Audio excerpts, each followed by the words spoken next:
할렐루야. 어떻게 여러분들 식사 맛있게 하셨습니까? 저는 식사도 못했습니다. 하지만 배고프지 않습니다. 왜냐하면 지금부터 3강의에 걸쳐서 영적인 양식을 받기 때문에 그렇습니다. 이제 첫 강의는 처음과 다음의 회복이라는 다음이 아닙니다. 넥스트가 아니고 답다. 처음과 다음의 회복이라는 주제를 가지고 전 서울침례교회 담임 목사를 역임하셨고 또 FMB 해외 선교 이사장을 역임하셨고 현 세계 순회 선교회 대표로서 현 침례교 1호 세계 순회 선교서 이분은 인생 자체가 선교인 것입니다. 삶의 모두를 해외 선교를 위해서 하나님 앞에 영광을 드리는 아주 귀한 순회 선교사님이신데요.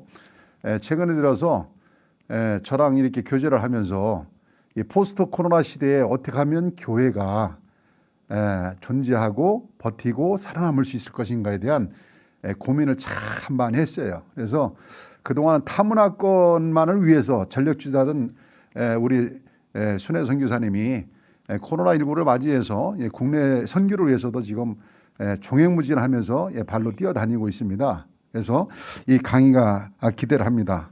사랑하는 여러분, 오후 시간도 피곤하시겠지만은 이 강의를 잘 듣고 또 내 것으로 만든다고 하면 그 나머지는 하나님께서 밀어주시고 땡겨주시고 보태주셔서 큰 역사를 이루게 되실 줄로 믿습니다.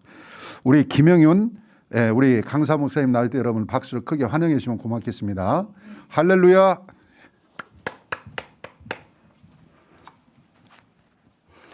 네, 여러분 반갑습니다. 방금 소개받은 김영윤인데요. 우리가 직접 얼굴과 얼굴로 대면해서 함께 말씀을 나누면 더 좋았겠지만 그러나 이렇게 만날 수 없는 아쉬움은 있어도 그래도 줌이라는 좋은 방법을 통해서 이런 좋은 도구를 통해서 또 이 아름다운 연세중학교의 좋은 이런 시설과 장비를 통해서 여러분을 만나 뵙게 돼서 반갑습니다. 특별히 우리 국내 선교부 회장님이 3인 3색 세미나라는 아주 아름다운 뜻깊은 의미 있는 이 세미나를 마련해 주시고 또 저는 정말 부족하게 짝이 없는데도 이런 첫 번째 시간에 말씀을 나눌 수 있는 기회를 주셔서 하나님께도 감사하지만 우리 회장님께도 감사하고 또 줌으로 저를 바라보고 계시는 여러분 모두에게도 감사를 드리고 싶습니다. 먼저 하나님 말씀을 같이 읽겠습니다. 출애굽기 34장 1절부터 4절까지를 출애굽기 34장 1절로 4절을 제가 읽겠습니다. 여호와께서 모세에게 이르시되 너는 돌판 둘을 처음 것과 같이 다듬어 만들라. 내가 깨트린 처음 판에 있던 말을 내가 그 판에 쓰리니 아침까지 준비하고 아침에 시내 산에 올라와 산 꼭대기에서 내게 보이되 아무도 너와 함께 오르지 말며 온 산에 아무도 나타나지 못하게 하고 양과 소도 산 앞에서 먹지 못하게 하라. 모세가 돌판 둘을 처음 것과 같이 깎아 만들고 아침에 일찍이 일어나 그 두 돌판을 손에 들고 여호와의 명령대로 시내산에 올라가니.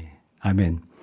네, 쭉 이어지는 말씀이 한 내용이지만 4절까지만 읽었습니다. 그리고 이미 말씀 우리 회장님 하신 대로 처음과 다음의 회복이라는 주제로 제게 주어진 시간이 딱 40분이기 때문에 40분 안에 끝나야 됩니다. 그래서 여유가 없지만 같이 말씀을 나누고 싶습니다. 아시는 대로 전 세계는 화산이 많은데요. 현재 활동하고 있는 화산만 해도 한 500여 개 된다고 합니다.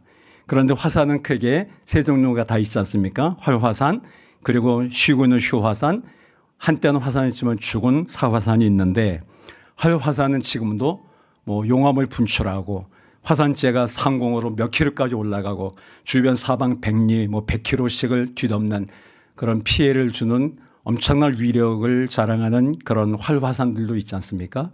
그런가 하면 또 한때는 화산 활동을 했지만 지금은 잠잠히 쉬고 있는 휴화산이 있고 아주 죽은 사화산이 있는데 제가 이제 목회를 41년을 했거든요. 그리고 이제 3년 정도 전에 은퇴를 했는데 그리고 지금은 조금 전에 회장님이 말씀한 대로 세계 순회 선교사로 사역을 하고 있습니다.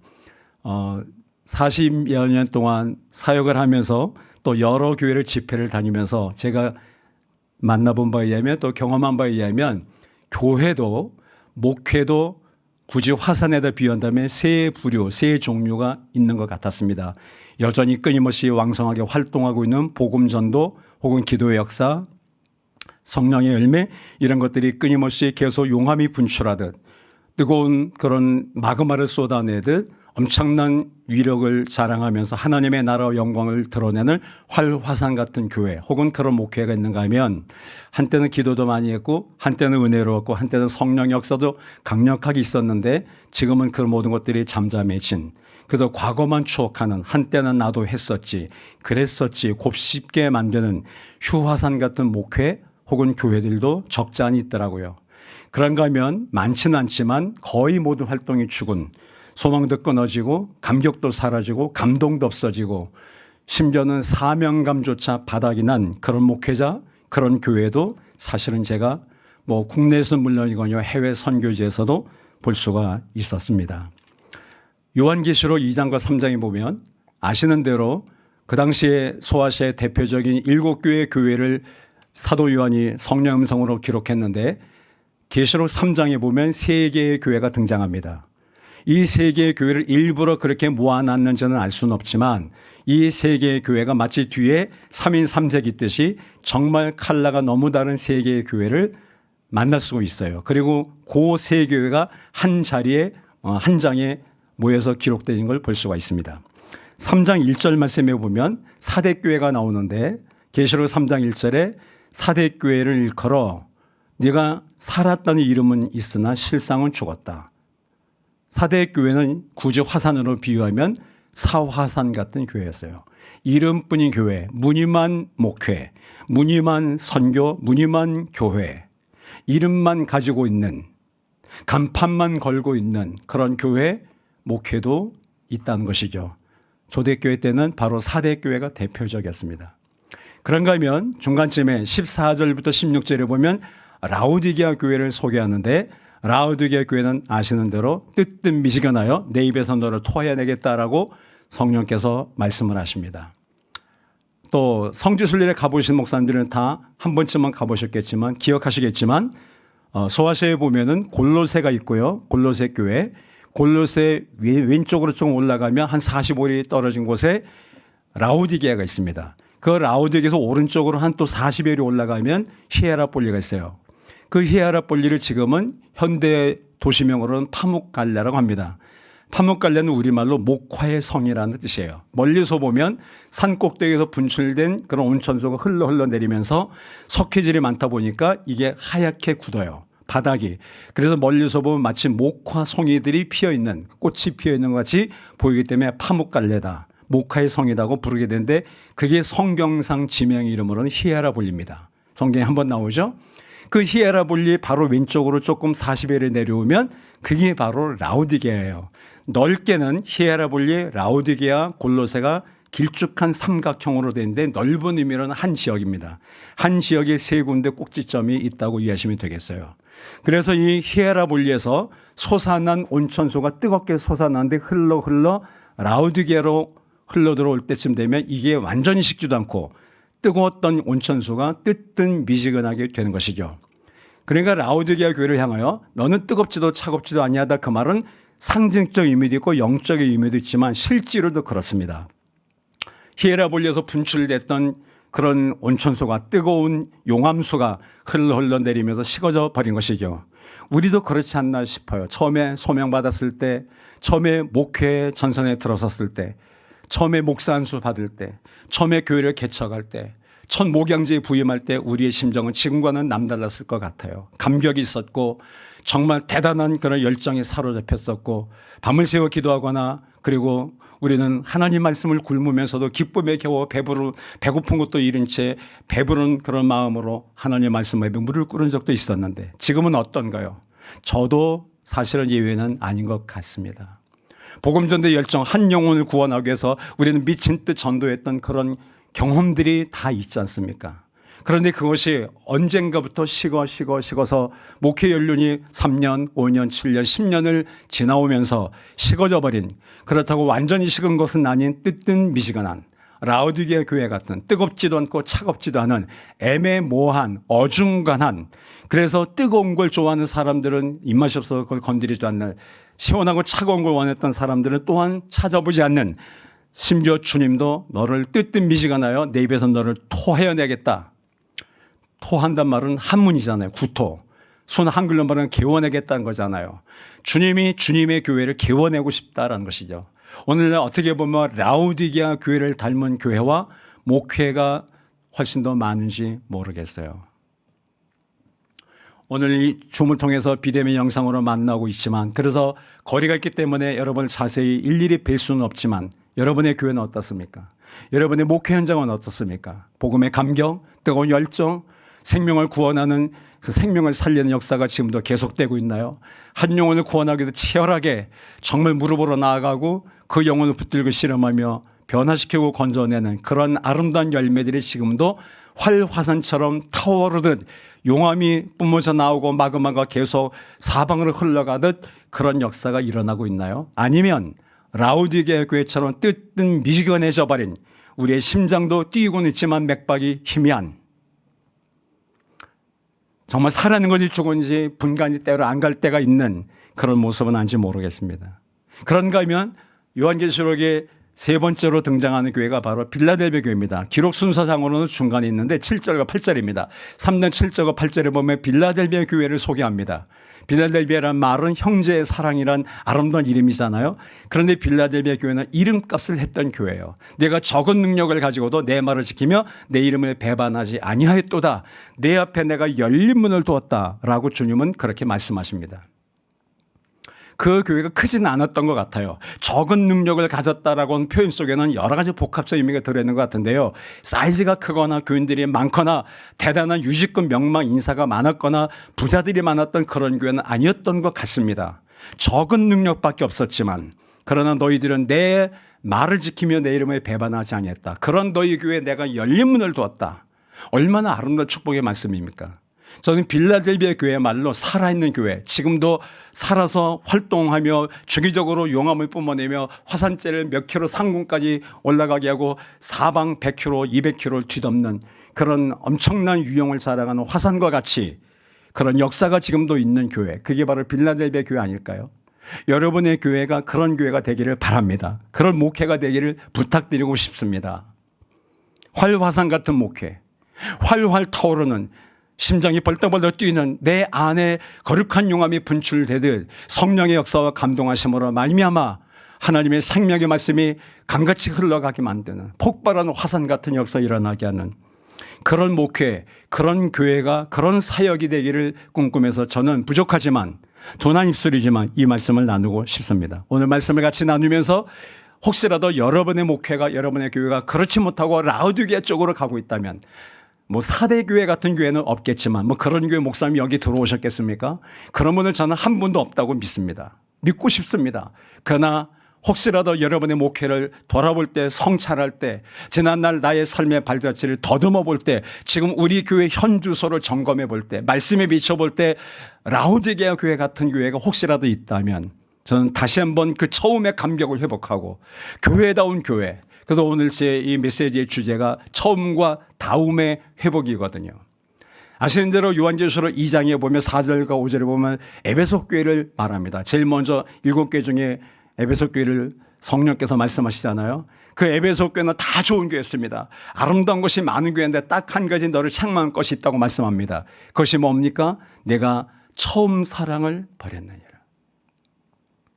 에베소 교회 처음 사랑이 뭔지를 성경 구체적으로 설명하지는 않습니다. 그러나 아마도 뜨거웠던 주님과의 사랑의 관계, 복음의 열정, 선교의 비전, 구원의 감격, 한 영혼을 소중히 여기면서 치열하게 복음을 전했던 그 아름다운 그 모습들이 에베소 교회 안에 있었지 않았겠어요? 근데 에베소 교회가 어느덧 부흥했을 것이고 또 사이즈도 커지고 숫자도 늘어가면서 이유는 정확히 모르겠지만 에베소 교회는 그 처음 사랑을 잃어버렸습니다. 오늘 많은 교회가 여기에 해당되는지 모르겠어요. 20대, 21세기 에베소 교회들. 처음 사랑을 잃어버린, 처음 사랑을 잃어버린 목사님, 처음 사랑을 잃어버린 사모님, 처음 사랑을 잃어버린 선교사님, 처음 사랑을 잃어버린 재직과 중직들. 아니, 오늘 교회 안에 많이 들어와 있는지 모르겠어요. 본인은 아니겠지만 마음은 그렇게 원하지 않았겠지만 현실이 더구나 이 코로나19로 말미암아 위축되고 주눅들어 있고 침체되고 있는 이때 그런 교회가 더 많은지 모르겠습니다. 그래서 계시록 2장 5절에서 주님은 에베소 교회에게 말합니다. 네가 어디서 떨어진 것을 생각하고 회개하라고. 네가 떨어졌다. 에베소 교회야. 어디서 떨어졌냐 네가. 왜 떨어졌는지를 한번 겸손히 회개하는 마음으로 너를 돌아보라고.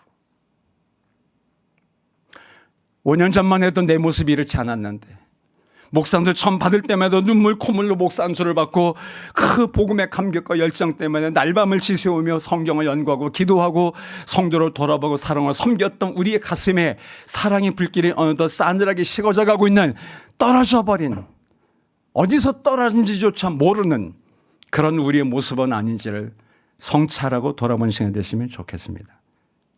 그래야 처음 사랑을 회복하고 처음을 회복하고 다음을 회복하고 교회다운 교회, 목사다운 목사, 선교사다운 선교사, 주의 종다운 주의 종, 성도다운 성도 회복하기를 간절히 바라는 마음으로 우리 회장님은 이런 세미나를 준비하셨던 것 같고요.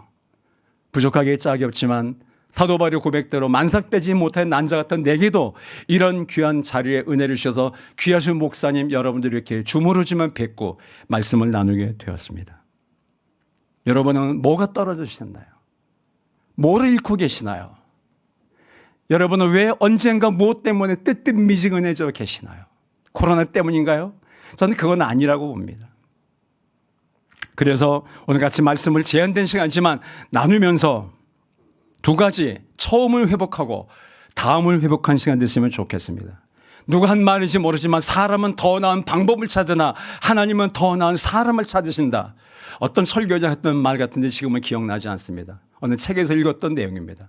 사람은 자꾸만 방법을 찾습니다. 더 나은 기가 막힌 방법, 더 나은 정말 번쩍이는 프로그램 이런 것들을 찾는지 모르지만 뭐 그것이 나쁘거나 잘못됐던 건 아닙니다. 하나님은 사람을 찾으신다는 것이죠.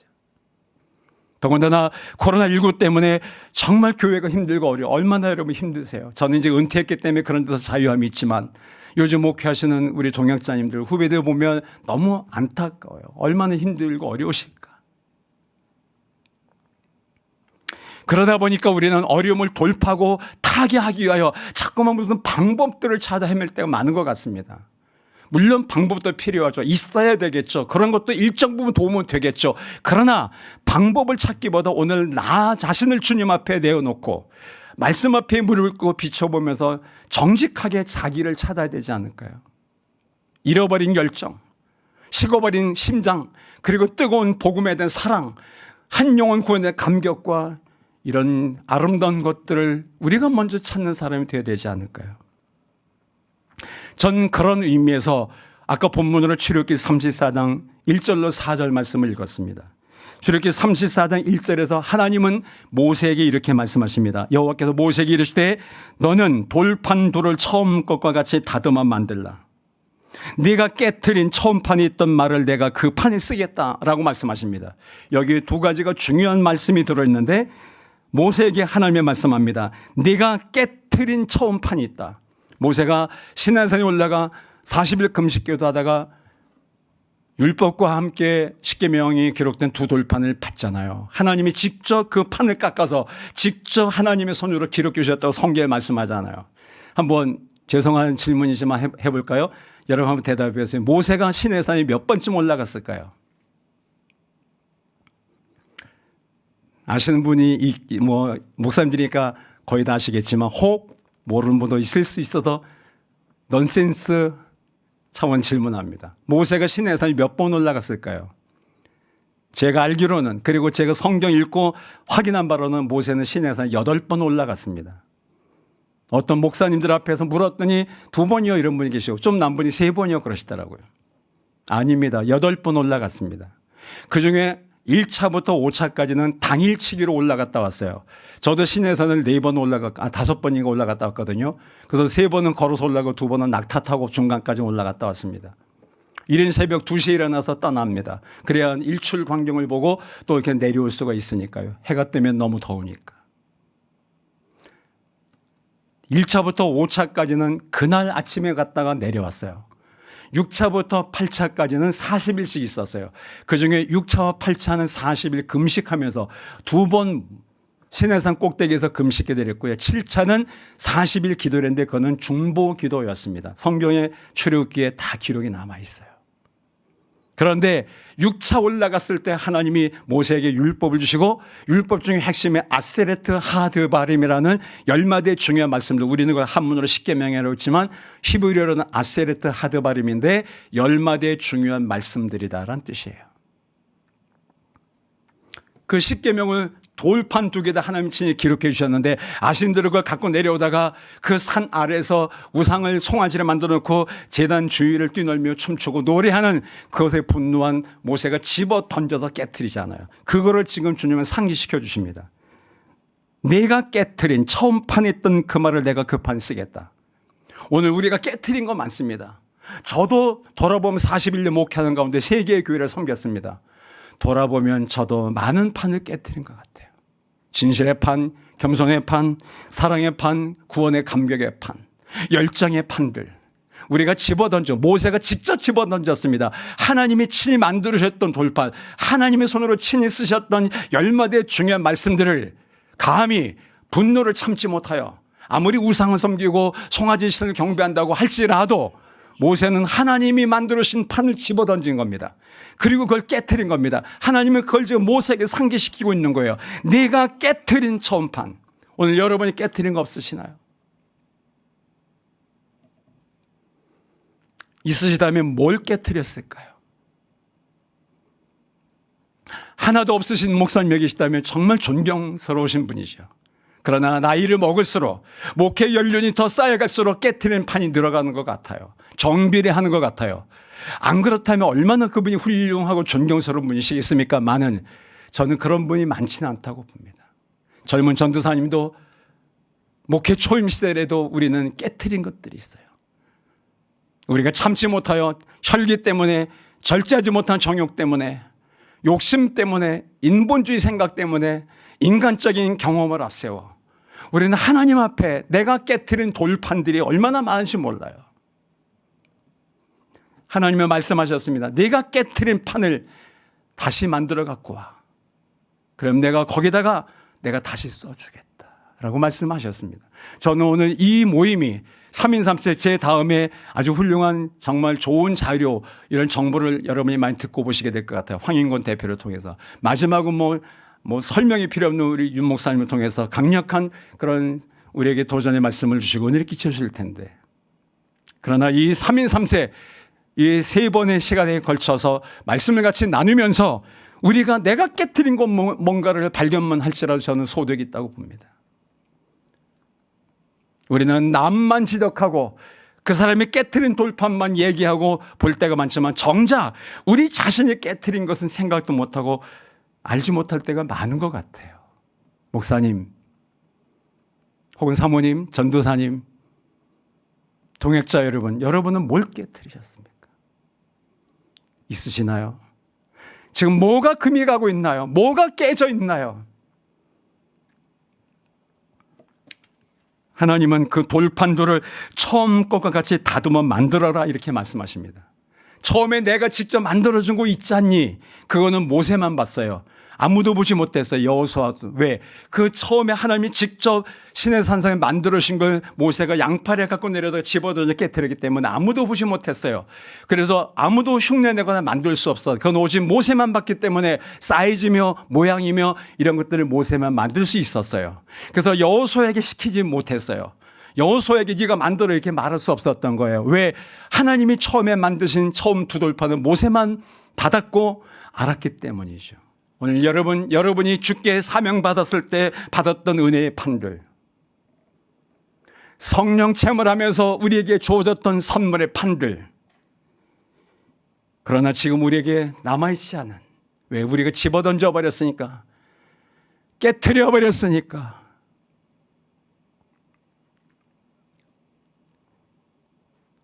한국교회가 깨트려 버린 판들, 물론 이 나라 혹은 뭐 어떤 정부 관료들 이런 사람들이 한국교회를 핍박하고 어렵게 하는 그런 것도 우리는 뭐 얘기할 수 있겠지만 저는 우리 자신을 돌아보고 싶어요. 코로나 탓하기 전에 코로나 때문에 우리에게 당하고 있는 억울한 혹은 어려움 이런 것들 말하기 전에 정작 우리가 간과하고 있는 것은 뭔가 하면 내가 깨트린 판들 그것만 다시 찾아도 그것만 다시 만들 수 있어도 저는 이 코로나 능히 극복할 수 있고 이겨낼 수 있고 그리고 하나님의 새로운 역사를 경험할 수 있다고 확실히 저는 믿습니다. 4절에 보면 비슷한 말씀이 이어지는데요. 4절에 보면 모세가 돌판두를 처음 것과 같이 깎아 만들었다 이렇게 말씀합니다. 1절에서는 다듬어 만들어 가지고 오라 그랬고요. 4절은 그 처음과 같이 돌판을 깎아 만들어라. 모세가 하시는 대로 지금부터 3,500년 전 사람인데 그때 무슨 좋은 돌 깎는 기기가 있었겠어요? 좋은 도구가 있었겠어요? 그런 걸 뭐 갖추고 시내산에 올라갔겠어요? 그랬던 80 노구의 할아버지인 모세에게 처음과 같은 돌판 둘을 네가 깎아 만들어라고 다듬어 갖고 오라고. 돌을 깎으려면 얼마나 힘들고 어려울까요? 무슨 종이장 한 장을 쓸어 오라는 얘기가 아니잖아요. 뭐 깎기 좋은 나무판에다가 무슨 조각목을 새겨 오라는 것이 아니잖아요. 돌판 둘을 깎아 오라는 거잖아요. 모세가 돌판 둘을 처음과 같이 깎아 만들었다. 그걸 가지고 산으로 올라오라는 거예요. 하나님께서. 이거는 우리가 해야 되는 것이에요. 우리 몫이 우리 책임이에요. 처음 기록된 십계명에 기록된 돌판들은 하나님이 만드셨어요. 하나님이 은혜를 주셨어요. 우리가 은혜를 구원받은 것처럼. 그런데 내가 깨트렸어요. 하나님은 말씀합니다. 똑같이 돌판 두 번째를 만들어 갖고 와. 그건 네가 해야 돼. 네가 만들어라 네가. 하나님은 우리에게 은혜의 기회를 사실은 주신 것이죠. 모세에게 다시 깨트린 판을 책임으로도 너 내가 만들어준 거로 내 손으로 기록은 네가 깨트릴 수 있어? 라고 하나님이 분노하거나 책망하거나 저주하지 않으시고 두 번째 기회를 주셨어요. 처음 것과 같이 다시 네가 깎아서 다듬어 만들어가지고 내게로 올라오라고. 어쩌면 코로나 이전과 이후는 전혀 다른 세계가 될 것 같은데요. 지금이야말로 우리가 코로나 이전에 깨트렸던 돌판들을 하나님 앞에 회개하면서 다시 두 번째 돌판 우리가 만들어야 될 때가 아닌가 싶습니다. 우리에게서 깎여지고 다듬어져야 될 건 뭔지를 생각해 보면 좋겠어요. 하나님의 모세에게 돌판들을 만들라고 말해서 다듬어라 1절에서는 4절에서는 깎으라. 오늘 저와 여러분에게서 깎여지고 다듬어져야 될 것은 뭐가 있을까요? 우리는 자꾸만 상황을 얘기하고 환경 얘기하고 코로나 탓을 하는데 그보다 먼저 앞서서 정작 내가 다듬어지고 깎여져야 되는데 저는 그러면 길이 있다고 믿습니다. 나는 안 깎으면서 나는 다듬지 않으면서 나는 변화가 안 되면서 코로나에게 책임을 전가하고 때로는 누구 탓을 하고 한다면 과연 이 문제가 이 아픔이 해결될 수 있을까요? 고대 그리스의 철학자 중에 탈레스라는 분을 아실 겁니다. 아리스토텔레스가 철학의 아버지라고 불렀던 존경했던 인물이에요. 그 탈레스가 이렇게 말했습니다. 가장 쉬운 일이 뭐냐? 남에게 충고하는 것이다. 가장 어려운 것이 뭐냐? 자기 자신을 아는 것이다. 가장 즐거운 일이 뭐냐? 목적을 이루는 것이다. 나에게 주어진 사명, 목적을 이루는 것. 가장 쉬운 건 남에게 충고하는 것, 손가락질하는 것, 남을 가르치는 것. 가장 어려운 일은 자기 자신을 아는 거라고. 저는 탈레스의 말에 동감하고 싶습니다. 우리 자신만 제대로 볼 수 있고 알 수만 있어도 내가 깨트린 나의 참 모습을, 참 비참한 모습을 발견만 할 수 있어도 그리고 다시 처절한 고통 속에서 다시 돌판들을 깎고 다듬어 가지고 하나님 앞에 설 수만 있어도 하나님은 다시 기록해 주신다잖아요. 똑같이, 처음 거와 같이. 우리에게 주어진 목적이 무엇일까요? 교회의 존재 이유와 목적, 목회하는 이유와 목적이 뭘까요? 단 하나라고 믿습니다. 영혼구원 아닙니까? 영혼구원. 왜 우리가 목회를 합니까? 영혼구원 때문에 하는 거잖아요. 왜 선교를 합니까? 저는 우리 교단 1호 공식 세계 순회 선교사로 3년째 은퇴 후 동시에 선교사로 세계 순회 선교사로 임명을 받았습니다. 교단에서.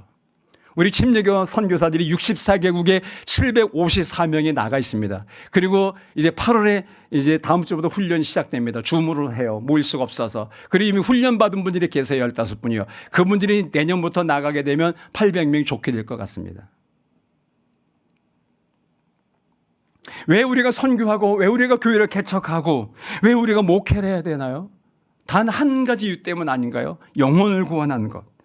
그들로 제자를 삼고 그들로 하여금 함께 민족 복음화, 세계 복음화를 위해 헌신하게 만드는 것. 그것이 우리가 목회해야 될 이유고 또 제가 여기 있는 이유고 또 여러분들이 그 목회 현장에 계신 이유겠죠. 선교 자꾸 그러면 사람들은 해외만 생각하는데 물론 저도 세계 순회 선교사 때문에 해외를 주로 많이 다닙니다. 코로나 오기 전에는 한 달에 한 번 혹은 두 번씩 해외 선교지를 다녔어요. 코로나 끝나면 또 계속 다닐 겁니다. 그러나 저는 국내 교회, 해외보다 못지않게 중요한 게 국내 교회라고 합니다. 여러분이 섬기는 교회들입니다.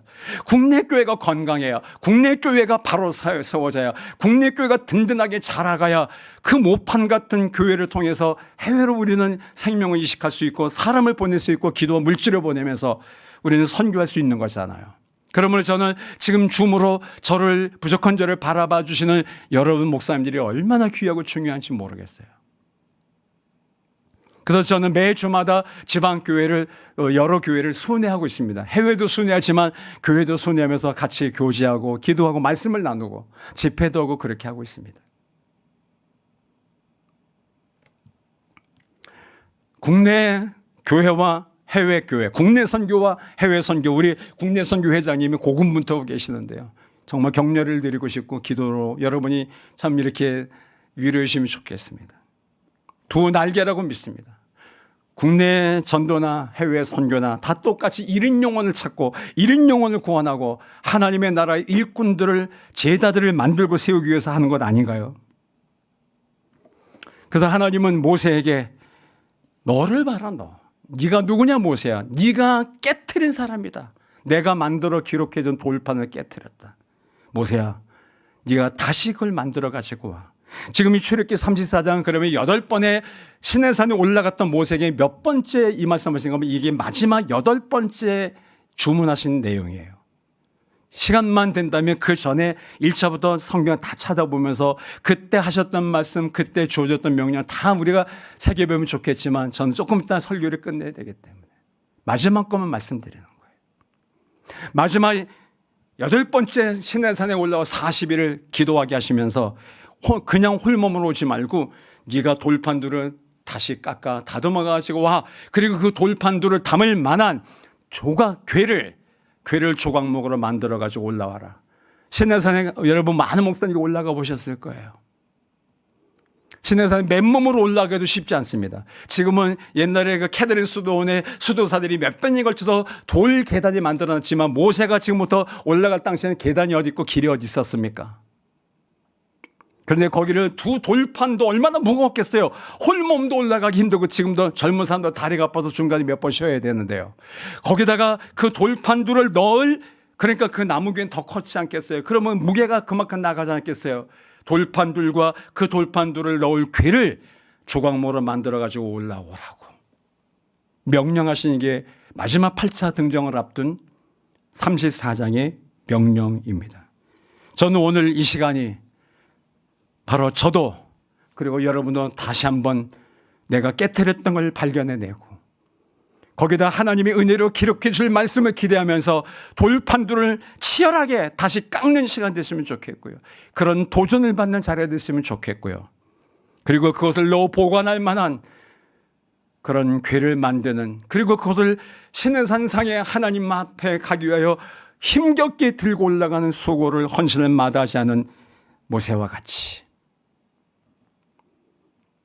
저희도 오늘 이 시간이 그런 다짐, 그런 결단, 그리고 내가 잃어버린 깨트린 처음의 그 진실, 첫 겸손, 첫 감동, 열정, 꿈과 비전 이런 것들을 회복해서 목회자다운 목사, 교회다운 교회, 선교다운 선교.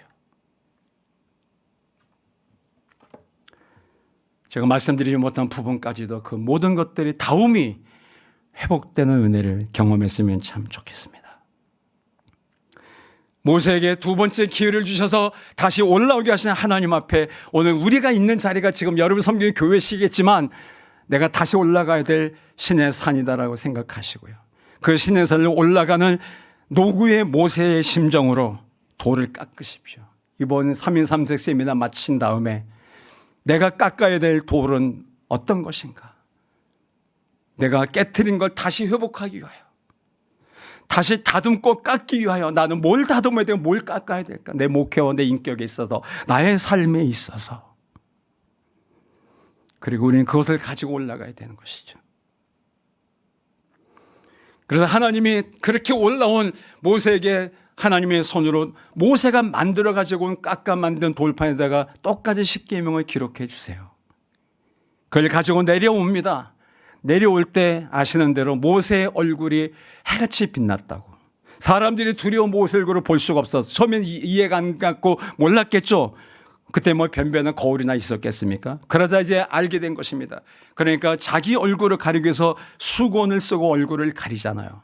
겸손한 모습이죠. 자기를 가리는 모세.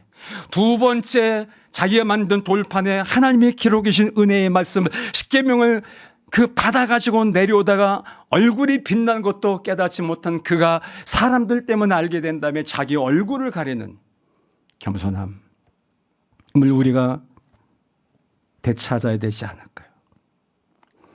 엘사 맥스웰이라는 사람이 이렇게 말했습니다. 먼저 자신을 비웃어라. 다른 사람이 당신을 비웃기 전에. 우리는 다른 사람을 비웃을 때는 종종 있지만 정작 자기 자신의 못남을 비웃지 못할 때 많아. 카바하고 변명하고 궤변을 늘어놓고 합리화하고. 두 번째 돌판에 기록하신 은혜의 말씀을 받아가지고 감격스럽게 이제는 다시 깨트릴 수 없잖아요. 깨트려서도 안 되고요. 그거를 소중하게 널어뜨릴세라 시내산에서 때로는 미끄러졌을 것이고 그거 되게 험하잖아요. 저도 내려다가 모래에 몇 번 넘어진 적도 있거든요. 옛날엔 더 했겠죠. 그거를 놓치지 않으려고 여기저기 부딪히면서 몸에 멍이 들면서 은혜로 기록해 계신 두 개의 두 번째 돌판을 받아가지고 내려오는 자기 얼굴에 빛난 걸 가리기 위해 수건을 썼던 모세. 이 모습을 우리가 회복해야 되지 않을까요? 저에게 주어진 시간이 6분 남았기 때문에 이제 마무리하겠습니다. 그래서 본의 아니게 제가 말이 빨라졌고 성경에 일일이 찾아볼 수 없어서 송구스럽게 생각합니다. 그 산이 어떤 산입니까? 신의 산이라고도 했고 호렙산이라고도 했습니다. 신의 산이 뭡니까? 신의란 말은 가시나무 숲이란 뜻이에요. 목사님들이 많이 신의 산 가보셔서 알겠지만 거기는 나무가 없습니다. 맨 밑에 길게 캐더린 수도원 주변에 일부 나무 외에는 신의 산에는 나무가 없습니다. 그냥 빵 빚어놓은 곳처럼 울퉁불퉁한 바위산입니다. 그런데 기슭에 가시나무들이 있어요. 가시나무. 그래서 거기서 붙여진 이름이 신의예요. 신의. 가시나무 숲이다. 오늘 우리의 삶에, 우리 인격에, 우리의 목회에 가시가 많은 것 같아요. 목사님들이 가끔씩 말하는 걸 보면 대부분 훌륭하시지만 덜 어떤 분은 말에 가시가 돋아 있어요. 남을 자꾸 찌르려고 그래요. 저도 돌아보면 강단에서 가시 노릇했던 것 같아요. 성도들을 자꾸 찌르고 동역자를 찌르고 제 아내를 찌르고 신의 노릇, 신의 산 같은 모습이 제 안에 많았어요. 호렙은 뭡니까? 메마르다, 건조하다, 드라이하다는 뜻이에요. 왜? 광야니까 메마를 수밖에 없죠. 수목이 물이 없으니까 나무들이 자랄 수 없으니까 당연히 메마른 건조한 광야죠. 그래서 한쪽으로는 시내산, 한쪽으로는 호렙산이에요. 가시가 많은 나무숲이 있는 산, 메마르고 건조한 땅, 사람이 살 수 없는 곳, 황폐하다는 얘기죠. 그런데 하나님은 바로 그 꼭대기로 모세를 8번을 부르시고 3번은 40일씩 기도하게 하시면서 십계명 두 돌판을 2번이나 주시는 거예요. 그리고 성경은 찾아보지 않겠지만 출애굽기 3장 1절과 4장 27절에 보면 그 산을 하나님의 산이다 혹은 성산이다 이렇게 부르고 있습니다. 가시나무가 많은 산이었지만 메마르고 건조와 사람 살기에 부적합한 땅이었지만 그 산이었지만 그곳을 일컬어 하나님은 하나님의 산이라고 성산이라고 말씀하고 있습니다. 비록 저와 여러분 안에 가시들이 있고 그동안의 목회 현장이 서로를 막 찌르고 동역자끼리 찌르고 그런 선교 현장에 있고 영혼이 메말라 있어요. 기도의 물기가 사라져 있고 감격도 사라져 있고 지방에 가면 법이요 따지고 있고 은혜로운 모습보다는 서로 상대방의 말꼬리를 늘어잡고 그런 적이 사실은 있잖아요. 너무 호랩들이 많아요. 드라이해요 정말. 왜 저분의 영혼이 저렇게 됐어요? 왜 저 목사님이 저렇게 됐을까? 안타까운 마음이 들 정도로 그런 모습을 우리가 서로 보일 때가 있지 않나요? 그러나 그 산이 모세가 8번 올라가 기도하면서 하나님을 만나면서 3번은 40일 기도하면서 그중에 2번은 40일 금식 기도를 하면서 한 번은 40일 동안 엎드려 이스라엘의 죄를 놓고 차라리 내 생명체에 지워달라고 이들을 구원해달라고 그런 목숨과 사투를 벌이는 중보 기도를 하면서 40일을 3번씩 시내산상에 있었던, 여러분 아시단 올라가 보면 한여름에도 시내산 꼭대기는 이 해발 2200m 넘기 때문에 굉장히 춥습니다. 밤에는 오들오들 떨립니다. 겨울 여름이지만 새벽에 올라갈 때는 돗바를 입고 올라가야 돼요. 춥기 때문에. 거기서 80노구의 할아버지가 40일을 있었다. 지금처럼 좋은 텐트가 있었겠어요? 오리털 잠바가 있었겠어요? 무슨 좋은 침낭이 있었겠어요? 그 산이 하나님을 만나는 성산, 하나님의 음성을 들은 거룩한 산, 하나님의 율법과 십계명을 받은 하나님의 산이 되는 거죠. 인간의 눈으로 볼 때는 신의 가시가 많은 나무숲 산, 인간적인 눈으로 볼 때는 메마르고 황량에 이를 떠는 건조한 산이지만 하나님이 함께 하심으로, 하나님을 만남으로, 하나님 앞에 엎드림으로 성산이 되게 하고 하나님의 산으로 바꿔지게 했던 모세와 같이 우리 주 예수님이 핏값으로 세우신 교회를 우리는 섬기고 있잖아요. 마태복음 16장 18절에 내가 내 교회를 세우리니 음부의 권세가 이기지 못하리라. 헬러로는 하데스, 히브리어는 스올. 죽은 시체를 갖다 버리는 곳, 시체 태운 연기가 계속 피어오르는 곳, 시체 썩는 냄새가 진동하는 죽음의 어둠이 지배하고 있는 곳이 바로 그 음부잖아요. 하데스, 스올. 내 권세가 이기지 못하리라. 왜? 교회는 예수님의 피로 세워진 생명력이 있는 교회이기 때문에. 우리가 그런 교회를 지금 맡아서 교회가 크든 작든 도시에 있든 시골에 있든 목회하는 거지 않습니까? 그렇다면 그 교회를 통해서 여러분의 목회를 통해서 다시 생명이 살아나는 생명운동이 일어나야 되고 예수님이 죽으셨다가 다시 부활하셔서 우리에게 영원한 생명을 주신 것처럼 그런 생명의 역사가 계속 일어나는 현장이 돼야 되잖아요. 그러려면 2가지. 내가 깨트린 판을 다시 찾아야 되고 만들어야 되고 깎아서 다시 잃어버린 것을 찾아야 되고요. 다시 교회다운 교회, 목회다운 목회, 예배다운 예배, 설교다운 설교, 복음다운 복음, 다른 복음이 아니라 가짜 복음이 아니라 정말 생명의 복음다운 복음을 회복하고 주님 앞에 나아갈 때 주님께서 저와 여러분을 더 아름답게 쓰실 것이고요. 코로나 때이긴 하지만 그러나 반드시 코로나 때문에 코로나 덕분에 다시 하나님 앞에 엎드릴 수 있게 된 것을 인하여 감사함의 찬양과 영광을 돌리게 될 줄로 믿습니다. 그런 여러분의 교회와 목회가 활화산처럼 거룩한 용암을 분출하는 여러분이 뿜어내는 영적 마그마가 주변을 초토화시키고 영향을 미치며 변화시키는 그런 회복의 역사가 있으면 좋겠습니다. 아멘.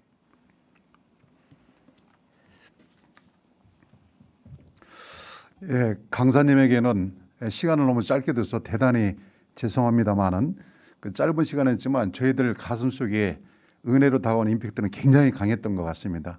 2가지 여러분들 꼭 기억하시고 꼭 실천하셔서 은혜가 되시기를 바랍니다. 이제 잠시 우리가 쉬고 또 기도하면서 우리가 1시 57분에 또 모여서 2번째 강의를 하도록 하겠습니다.